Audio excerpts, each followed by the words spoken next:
అంటే సైన్స్ పరంగా psycho character మరియు చేతబడి క్యారెక్టర్ రెండింటిని కంపారిజన్ చేసి చెప్తున్నాను. పూర్వకాలంలో సైన్స్ నమ్మేవాళ్ళు కాదు, ధర్మాన్ని నమ్మేవాళ్ళు.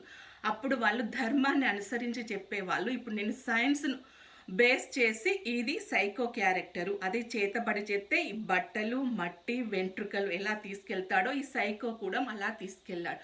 సో ఆడపిల్లలు ఉన్న తల్లిదండ్రులు జాగ్రత్తగా ఉండండి. మీరు పెళ్లిళ్ళు చేసి పంపించినా కూడా మీ ఆడపిల్లను జాగ్రత్తగా చూసుకుంటూ ఉండండి. చిన్నప్పటి నుండి ఎంత గారాభంగా మహారాణిలాగా పెంచుకుంటారో పెళ్ళి అయిన తర్వాత ఒక సైకో చేతిలో పెడతారు. అలాంటి క్యారెక్టర్లు అమ్మాయిలు చెప్పుకోలేరు, వాళ్ళ కంట్రోల్లోకి వెళ్ళిపోతారు.